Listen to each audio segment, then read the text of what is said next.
మహిళలు ఆర్థికంగా ఎదగడానికి ప్రభుత్వం వడ్డీ లేని రుణాలు మంజూరు చేస్తుందని మహిళా శిశు సంక్షేమ శాఖ మంత్రి సీతక్క అన్నారు. ములుగు జిల్లా చెల్వాయిలో మహిళా సంఘాలకు చెక్కులు అందజేశారు సీతక్క. మహిళలందరూ ఒకే జాతి, మహిళా శక్తి, ఎవరు కూడా మహిళా శక్తిని ఆపలేరు. అందుకనే మహిళలలో ఐక్యత రావాలి. మహిళా సంఘాలందరూ కూడా ఒక క్రమశిక్షణతోటి ఎక్కడ ఏ మహిళకు అన్యాయం జరిగినా కూడా సహించకుండా వెంటనే వాళ్లే పోలీసులకు ఫిర్యాదు చేసే విధంగా కూడా మా మహిళా శక్తి టీమ్స్ ను కూడా మేము తయారు చేస్తాం. ఎక్కడ ఏ ఘటన జరిగినా రాబోయే కాలంలో మా మహిళా టీంలు కూడా యాక్టివ్గా ఉండి అలాంటి దుర్మార్గులకు వెన్నులో వణుకు పుట్టించేటువంటి శిక్షణ కూడా మేము చేసుకుంటామని ఈ సందర్భంగా తెలియజేస్తాం. కంటోన్మెంట్ నియోజకవర్గం టీచర్స్ కాలనీలో ఎలివేటెడ్ కారిడార్ నిర్మాణంలో భూములు కోల్పోతున్న బాధితులతో హెచ్ఎండిఏ రెవెన్యూ అధికారులు తిరుమలగిరి టీచర్స్ కాలనీలోని కమ్యూనిటీ హాల్లో గ్రామ సభ నిర్వహించారు. ఈ సభకు రెవెన్యూ విభాగంలోని ప్రత్యేక అదనపు collector Aparna, HMDA DEE Satyaprasad, అదేవిధంగా district revenue officer Venkatachari, cantonment MLA Shri Ganesh పాల్గొన్నారు. ఈ సందర్భంగా ఆయన మాట్లాడుతూ బాధితులకు నష్టపరిహారం తగినంత అందే విధంగా చర్యలు తీసుకోవాలని అధికారులను కోరారు. కాంగ్రెస్ ప్రభుత్వం బాధితులకు న్యాయం జరిగే విధంగా అండగా ఉంటుందని అన్నారు. అదేవిధంగా బాధితులు తమ పూర్తి ఆధారాలతో తిరుమలగిరి తహసీల్దార్ కార్యాలయంలో హాజరు కావాలన్నారు. తిరుమలగిరి ఎంఆర్ఓ కార్యాలయంలో స్థానికులకు ప్రత్యేకంగా కౌంటర్ ఏర్పాటు చేస్తామని అన్నారు. తెలంగాణ రాష్ట్రం ఏర్పడిన తర్వాత 10 ఏళ్ల పాటు ప్రభుత్వంలో ఉన్న బిఆర్ఎస్ ఎలివేటెడ్ కారిడార్ల అంశంపై దృష్టి సాధించలేదని అన్నారు. కాంగ్రెస్ ప్రభుత్వంలో అన్ని వర్గాల ప్రజలు సంతృప్తిగా ఉన్నారని అన్నారు.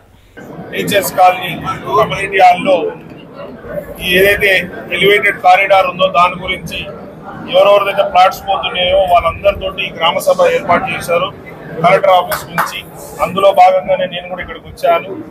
చాలా మంది సంతోషపడుతున్నారు. ఈ కారిడార్ నిర్మాణం పూర్తయితే ట్రాఫిక్ సమస్యలు పరిష్కారం అవుతుంది, ఈజీగా ఉంటారని. కాకపోతే ఏంటంటే చాలా మంది కూడా ఇక్కడ ఎవరైతే రోడ్ల మీద ఉన్నారో సొంత మిల్లు వాళ్ళందరికీ ఇబ్బంది ఏంటంటే ఎన్నో సంవత్సరాల నుంచి కిరాయి రూపంగా దీని మీద డిపెండ్ అవుతున్నారు. కొంచెం వ్యాపారం చేసుకొని కూడా కొంతమంది ఓన్గా దాని మీద డిపెండ్ అయ్యారు కాబట్టి కిరాయి పోయి ఇబ్బంది, మళ్ళీ వ్యాపారం లేక ఇబ్బంది పడుతున్నారు అనేసి బాధ. మిగతా వాళ్ళు ఏంటంటే పోయిన జాగాకి కంపెన్సేషన్ వస్తుంది కాబట్టి మాకేం ఇబ్బంది లేదని కూడా వాళ్ళు చెప్తున్నారు. మరీ ముఖ్యంగా చాలా మంది ఇందాక కూడా నేను చెప్పాను, వచ్చి నన్ను కలుస్తున్న వాళ్ళు ఏమంటున్నారంటే ఎలాగైనా ప్రభుత్వం తీసుకున్న నిర్ణయం కరెక్టే కాబట్టి ఈ 200 ఫీట్ అయ్యే అవకాశాలు ఉంది. ఎందుకంటే కంటోన్మెంట్ బోర్డు మీటింగ్స్ లో కూడా దీని గురించి చర్చకు వస్తే ఎందుకు 200 ఫీట్లు అవుతుంది, ఎట్లా జరుగుతుంది అని కూడా డీటెయిల్డ్ ప్రాజెక్ట్ రిపోర్ట్ పెట్టి కూడా మాకు వివరించారు. దాని ద్వారా కంటోన్మెంట్ ప్రజలు కూడా చూశారు. కాకపోతే ఏంటంటే ఇప్పుడు అందరూ ఏమంటారంటే ఎవరైనా అవసరానికి అమ్ముకోవాలంటే అమ్ముకోలేని పరిస్థితి.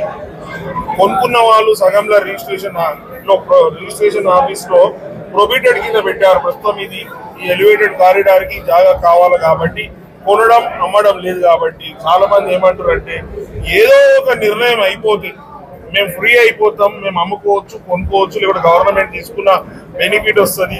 ఏదో కొంతమంది కోర్టులకు పోయినందుకు చాలా మందికి లాస్ అవుతుంది కాబట్టి వారితో కూడా వీలే వెళ్ళి మాట్లాడి ఆ కోర్టుల కేసెస్ కూడా విత్డ్రా చేసి అత్యధిక తొందరగా ఈ యొక్క ప్రాబ్లం రిజాల్వ్ కావాలని నేను ఇక్కడ రోడ్డు మీద ఉన్న ప్రజలకి ప్లస్ కోర్టుల కేసు వేసిన వాళ్ళకు కూడా నేను విజ్ఞప్తి చేస్తున్నా.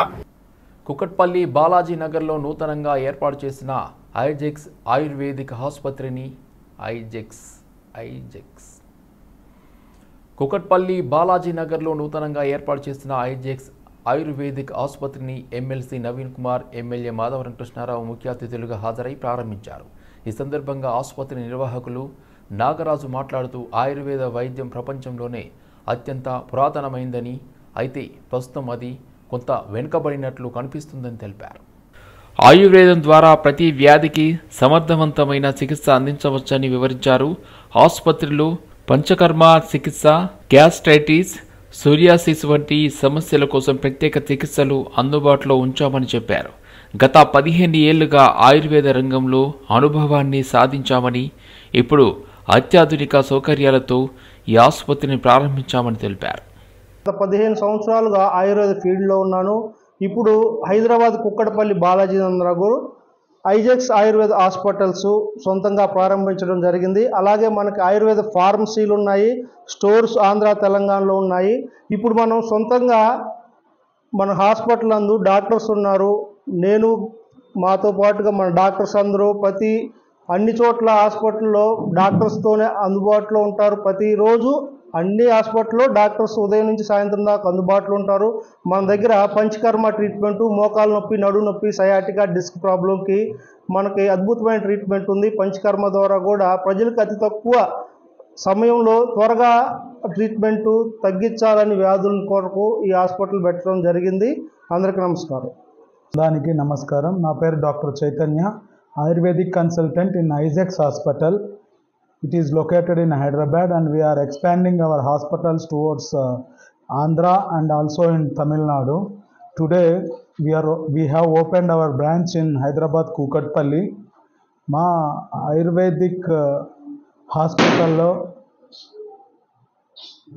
ఆయుర్వేదిక్ హాస్పిటల్లో మేము పంచకర్మ ట్రీట్మెంట్స్, అలానే గ్యాస్ట్రైటిస్, సోరియాసిస్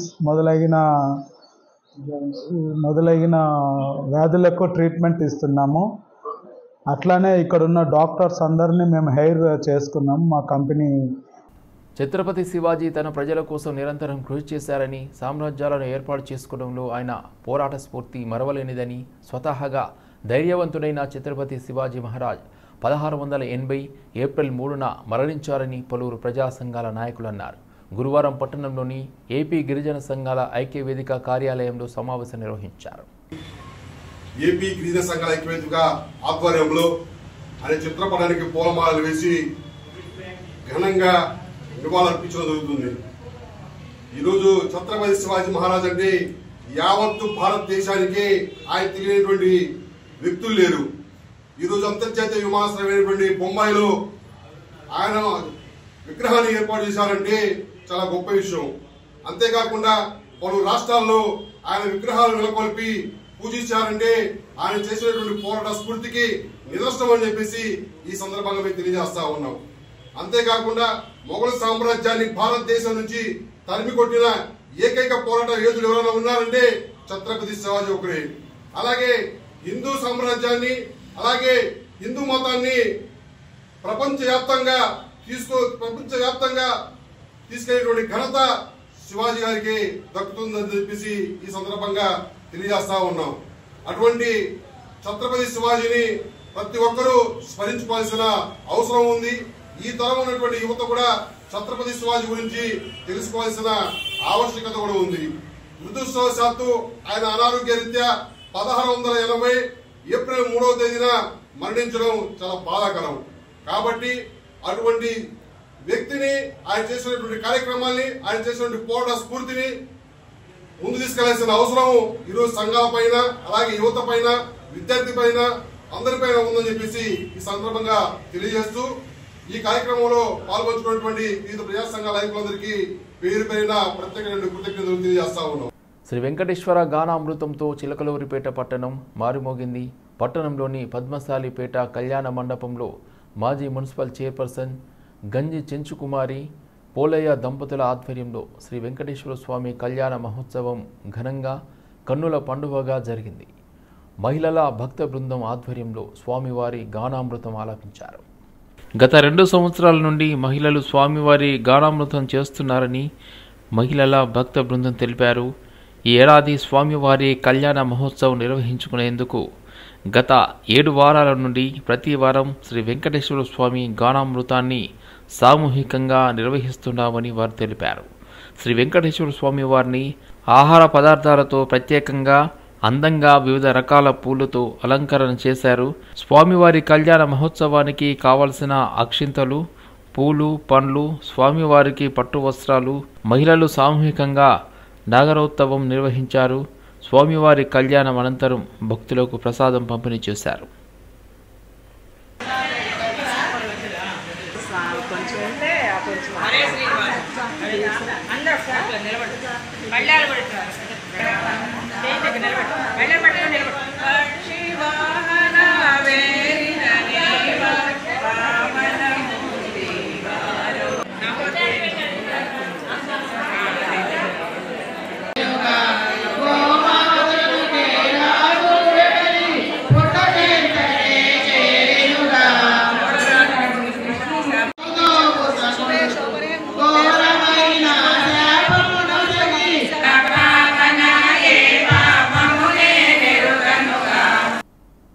కుత్బుల్లాపూర్ ఫిర్యాదులపై క్షేత్రస్థాయిలో పరిశీలించిన హైడ్రా కమిషనర్ మేడ్చల్ మల్కాజిగిరి జిల్లా కుత్బుల్లాపూర్ మండలం గాజుల రామారంలో ప్రభుత్వ భూములను గురువారం హైడ్రా కమిషనర్ ఏవి రంగనాథ్ పరిశీలించారు.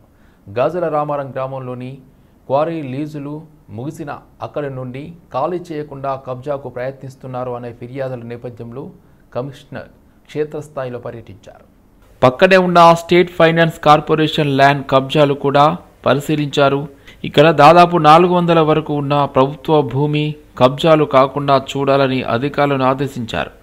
దాదాపు 78 ఎకరాల వరకు లీజుకు తీసుకున్న వారితో వచ్చేవారు సమావేశం ఏర్పాటు చేయాలని అధికారులకు సూచించారు. నాలా విస్తీర్ణం తగ్గకుండా చూడాలని, అక్కడ పోసిన మట్టిని తొలగించాలని వెర్టెక్స్ నిర్మాణ సంస్థను ఆదేశించారు. నాలా విస్తీర్ణంతో పాటు బఫర్ జోన్కు ఆటంకం రాకుండా నిర్మాణం చేపడతామని వెర్టెక్స్ వాళ్ళు హామీ ఇచ్చారు.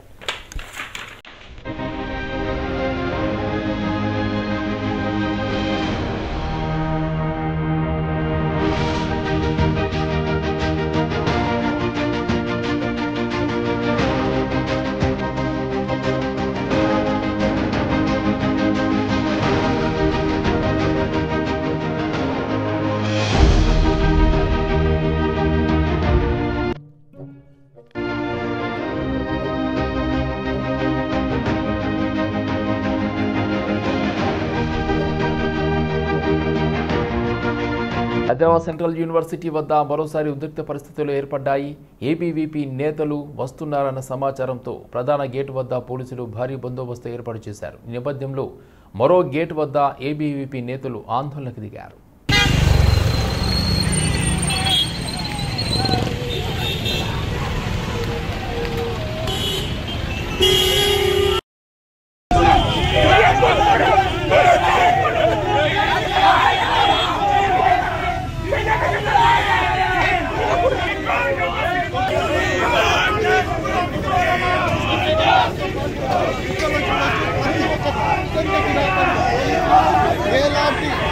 అంటే దయాదాక్షిణం లేకుండా ఆటలు ఉన్నా సరే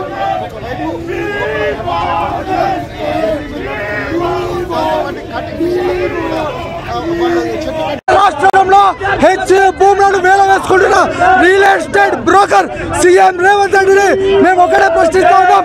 నువ్వు రియల్ ఎస్టేట్ దందా చేయడానికి వచ్చినావా లేకపోతే ఈ రాష్ట్రాన్ని పరిపాలించడానికి వచ్చినావా అని చెప్పి డిమాండ్ చేస్తున్నాం. వెంటనే ఈ యొక్క ఎస్టేట్ భూములను ఈ యొక్క యూనివర్సిటీకి రిజిస్ట్రేషన్ చేయాలని చెప్పి అఖిల భారతీయ విద్యార్థి పరిషత్ ఏబీవీపీ డిమాండ్ చేస్తా ఉన్నది. నీ తాటాకు తప్పులకు భయపడేది విద్యార్థి పరిషత్ కాదు. నీకు దమ్ముంటే వెంటనే యూనివర్సిటీ భూములని వెనక్కి తీసుకుంటున్నాని అఖిల భారతీయ విద్యార్థి పరిషత్ విద్యార్థులకు క్షమాపణ చెప్పి ఈ యొక్క భూములని యూనివర్సిటీగా కేటాయించాలని చెప్పేసి అఖిల భారతీయ విద్యార్థి పరిషత్ డిమాండ్ చేయడం జరుగుతుంది.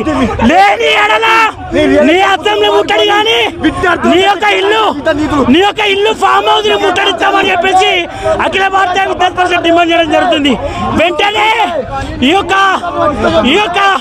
డీజీపీ అయ్యా డీజీపీ నీ డీజీపీ అమ్ముడు వేండు, రాష్ట్ర ముఖ్యమంత్రి అమ్ముడు వేండు, దుద్దిల సీఆర్ బాబు అమ్ముడు వేండు, బట్టి విక్రమార్క కూడా అమ్ముడు వేండు అని చెప్పేసి ఈ సందర్భంగా తెలియజేస్తున్నాను. హైదరాబాద్ సీతారాం బాగ్లోని ద్రౌపది గార్డెన్లో శ్రీరామనవమి శోభయాత్ర నిర్వాహకులతో సమీక్షా సమావేశం నిర్వహించారు పోలీస్ కమిషనర్ సివి ఆనంద్. ఈ సమావేశంలో జేహెచ్ఎంసీ ఉన్నతాధికారులు, ట్రాఫిక్ పోలీస్ అధికారులు, ఎలక్ట్రిక్ ఉన్నతాధికారులు, అదేవిధంగా ఇతర అధికారులు పాల్గొన్నారు. శోభయాత్ర మార్గదర్శకాలపై ట్రాఫిక్ సిబ్బందికి, పోలీసు ఉన్నతాధికారులకు, శోభయాత్ర నిర్వాహకులకు సూచనలు అందించారు సివి ఆనంద్. శ్రీరామనవమి సందర్భంగా ఉత్సవ సందర్భంగా శోభయాత్ర ఇక్కడ ప్రతి సంవత్సరం జరిగే విధంగానే ఈ సంవత్సరం ఏప్రిల్ 6వ తేదీ జరగబోతుంది. సో దానికి సంబంధించిన ఇంటర్ డిపార్ట్మెంటల్ కోఆర్డినేషన్ కమిటీ మరియు ఎవరైతే నిర్వాహకులు ఉన్నారో వారితో కోఆర్డినేషన్ మీటింగ్ ఈరోజు సీతారాం బాగ్ టెంపుల్ దగ్గర ఈ హాల్లో ఏర్పాటు చేయడం జరిగింది.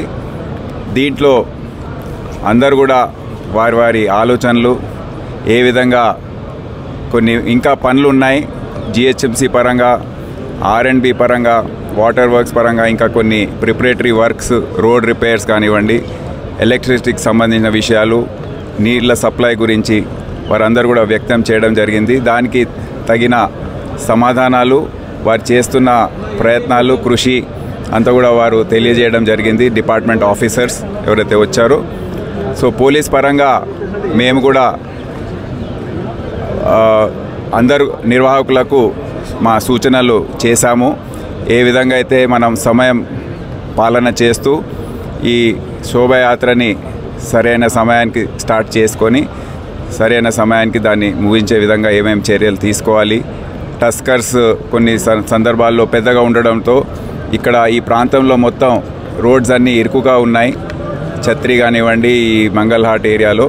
సో ఇవన్నీ కూడా దాటాలంటే టస్కర్స్ సైజు, మరి విగ్రహాల సైజు, ఎత్తు ఏదైతే ఉందో అదంతా కూడా మనం జాగ్రత్తగా ఒక డ్రై రన్ రూపంలో ఒక రోజు ముందు చూసుకుంటే ఏదైతే గణేష్ నిమజ్జనం ముందు మనం చేస్తామో అదేవిధంగా ఇక్కడ చేయాలని మనం అందరం కూడా ఆలోచించాం, అంగీకరించాం. సో అది 5వ తేదీ మేము చేసి చూసుకుంటాం. అదే కాకుండా మన రాష్ట్ర వ్యాప్తంగా సిబ్బంది ఇక్కడికి వస్తారు బందోబస్తు కోసం. దానికి డిప్లాయ్మెంటు ఇదంతా కూడా మేము పోలీస్ డిపార్ట్మెంట్ పరంగా మేము చేస్తున్నాము. సో భగవంతరావు గారు, గోవింద్ రాఠీ గారు, ఆనంద్ సింగ్ గారు, కృష్ణ గారు అంటే రాజాసింగ్ ఎమ్మెల్యే వారి ప్రతినిధి, వారందరూ కూడా 3 ప్రొసెషన్స్గా వాళ్ళు బయలుదేరుతారు. వారందరూ కూడా కోఆర్డినేట్ చేసుకొని కరెక్ట్ సమయానికి అందరూ కూడా ఈ శోభయాత్ర ఆనందంగా ముగిసించే విధంగా అందరూ కూడా చర్యలు తీసుకుంటారని నేను వారికి కోరిక మా పోలీస్ డిపార్ట్మెంట్ పరంగా మేము పెట్టడం జరిగింది. వారు కూడా పూర్తి స్థాయిలో సహకరిస్తారని అంగీకరించారు అండ్ తెలియజేశారు వాళ్ళ మద్దతు కూడా. Thank you.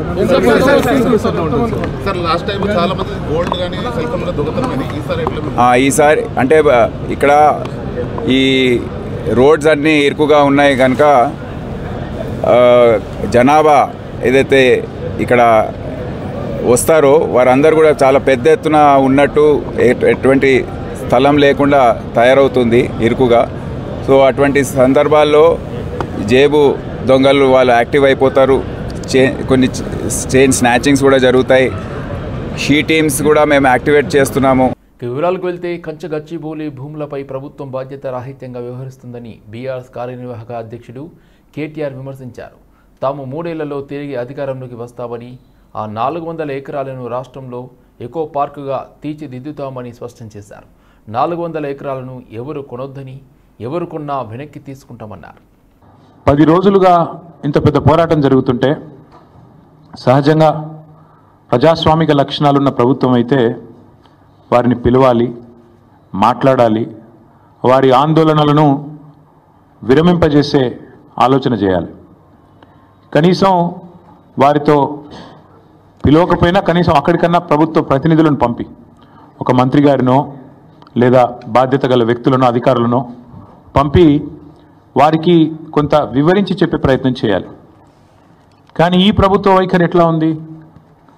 ఆందోళనలు చేస్తున్న విద్యార్థులను పట్టుకొని గుంటనక్కలు, అక్కడ జింకలు లేవు, గుంటనక్కలు ఉన్నాయని స్వయంగా ముఖ్యమంత్రి గారు మాట్లాడుతున్నారు.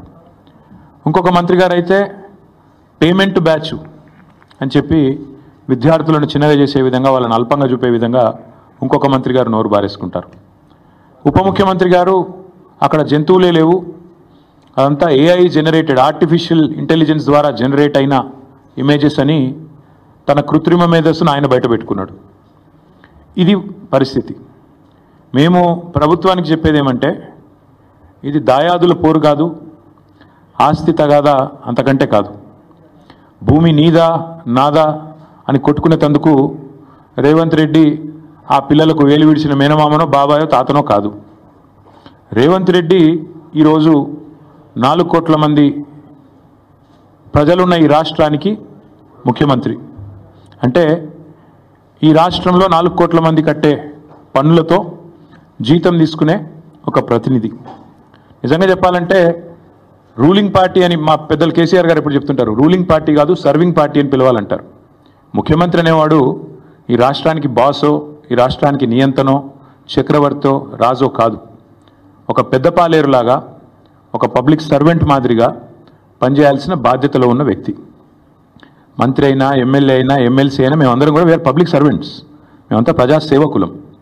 ఈ విషయం మర్చిపోయి తనకు రాజ్యాంగబద్ధమైన పదవులు ఉన్నా అన్న విషయాన్ని పూర్తిగా ఇంగితం కోల్పోయి రేవంత్ రెడ్డి గారు చేస్తున్న దురుసు మాటలు, దురుసు వ్యాఖ్యలు ఏవైతున్నాయో వారి కొన్ని విషయాలు నేను గుర్తు చేస్తూ ఉన్నా. మనందరం కూడా public servants, we are all public servants including you. ఇదేం పటేల్ పట్వారి వ్యవస్థ కాదు, ఇది నియంతృత్వం కాదు. ఇక్కడ ఎవరు రాజులు లేరు, చక్రవర్తులు లేరు. నువ్వు ప్రజల చేత ఎన్నుకోబడ్డ ఒక ఎమ్మెల్యే మాత్రమే. ఆ ఎమ్మెల్యేలు మీ కాంగ్రెస్ పార్టీలో మెజారిటీ మంది నిన్ను ఎన్నుకుంటే నువ్వు ముఖ్యమంత్రి అయినావు తప్ప నువ్వేమి రాజువు కాదు, నియంతవు కాదు. గ్రూప్ 1లో కొలువులు సాధించిన ఉద్యోగుల పిల్లలను టీజీఎస్ ఆర్టీసీ యాజమాన్యం ఘనంగా సన్మానించింది. ఇటీవల ప్రకటించిన గ్రూప్ 1 ఫలితాల్లో పలువురు సిబ్బంది పిల్లలు ర్యాంకులను సాధించారు. 118, 126, 143 ర్యాంకులు సాధించారు. హైదరాబాద్ బస్ భవన్లో గ్రూప్ 1లో మెరిసిన వీణా, షాహీనా, ఫైజ్, అదేవిధంగా రాఘవేందర్ రెడ్డిలతో పాటు వారి కుటుంబ సభ్యులను TGS RTC MD VC Sajjanar ఘనంగా సన్మానించారు. రాష్ట్ర స్థాయి సివిల్ సర్వీస్ కొలువుగా భావించే గ్రూప్ 1లో ఆర్టీసీ ఉద్యోగుల పిల్లలు రాణించడం ఎంతో సంతోషంగా ఉందన్నారు. ప్రజా రవాణా వ్యవస్థకు వారి తల్లిదండ్రుల చేస్తున్న సేవ, కష్టించే తత్వాన్ని ఆదర్శంగా తీసుకుని నిబద్ధత, అంకిత భావం, క్రమశిక్షణతో విధులు నిర్వహించాలని ఎండీ సజ్జనార్ వారికి సూచించారు. సెంట్రల్ యూనివర్సిటీ వద్ద విద్యార్థుల ఆందోళన కొనసాగుతూనే ఉన్నాయి. ఏబీవీపీ విద్యార్థులు హెచ్సియు సెకండ్ గేట్ నుండి యూనివర్సిటీ లోపలికి వెళ్లేందుకు యత్నించారు. వెంటనే అప్రమత్తమైన పోలీసులు వారిని అడ్డుకున్నారు. దీంతో అక్కడ తీవ్ర ఉద్రిక్తత నెలకొంది. పోలీసులకు విద్యార్థులకు మధ్య తోపులాట చోటు చేసుకుంది. రేవంత్ రెడ్డి ప్రభుత్వం తమ నిర్ణయాన్ని వెంటనే వెనక్కి తీసుకోవాలని, లేదంటే తీవ్ర పరిణామాలు ఉంటాయని హెచ్చరించారు. ప్రభుత్వ నిర్ణయం వెనక్కి తీసుకునే వరకు తమ పోరాటం ఆగదని విద్యార్థులు స్పష్టం చేశారు. హెచ్సియులో గత 5 రోజుల నుంచి జరుగుతున్నటువంటి ప్రభుత్వ దమనకాండకు వ్యతిరేకంగా, ప్రభుత్వ విధ్వంసకాండకు వ్యతిరేకంగా పర్యావరణాన్ని రక్షించాలని ఇందిరాగాంధీ గారు కేటాయించినటువంటి భూమిని మాకు ఇవ్వాలని చెప్పేసి విద్యార్థులు చేస్తున్నటువంటి ఒక ప్రజాస్వామ్య యుద్ధ నిరసనకు మద్దతుగా ఈరోజు ఏబీపీ రాష్ట్ర శాఖ ఆధ్వర్యంలో హెచ్సియు ముట్టడికి పిలుపునిస్తే ఇక్కడ ఉన్నటువంటి పోలీసులు దుర్మార్గంగా వ్యవహరించి విద్యార్థులను చూడకుండా విద్యార్థుల మేడ్చల్ మల్కాజిగిరి జిల్లా కలెక్టర్ కార్యాలయానికి బాంబు బెదిరింపు కలకలం రేపింది. బాంబు పెట్టి కలెక్టర్ కార్యాలయాన్ని పేల్చివేస్తామని, కలెక్టర్ను చంపేస్తామంటూ ఆగంతకుడు కలెక్టరేట్ ఏఓకు మెయిల్ చేశారు. అయితే ఈ విషయంపై విచారణ చేయాలని కలెక్టర్ గౌతమ్ డీసీపీ పద్మజారెడ్డికి ఆదేశాలు ఇవ్వడంతో ఆ మెయిల్ ఎక్కడి నుంచి వచ్చింది, ఎవరు పంపించారో అనే అంశంపై విచారణ చేస్తున్నారు. మేడ్చల్ ప్రాజెక్ట్స్ నుంచి వచ్చిన మీ అందరికీ కూడా విప్లవాభివందనాలు.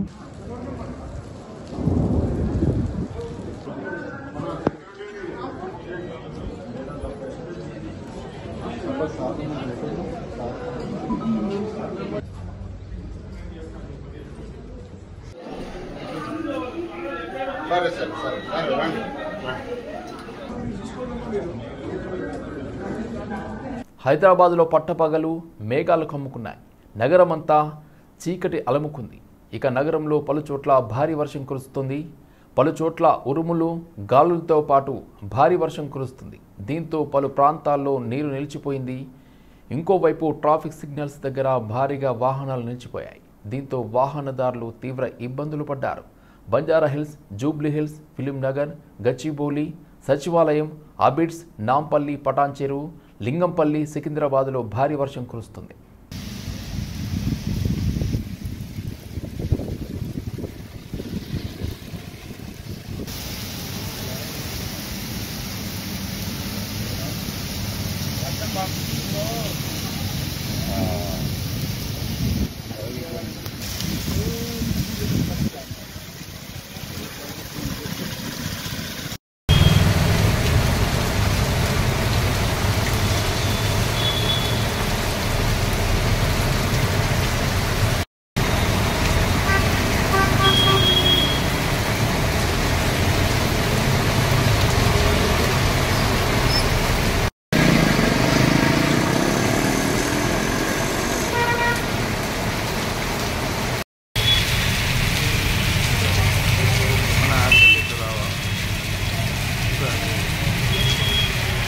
చైనా మాంజా ఇప్పుడు మనుషులకే కాదు పక్షుల పాలిట ప్రాణాంతకంగా మారుతుంది.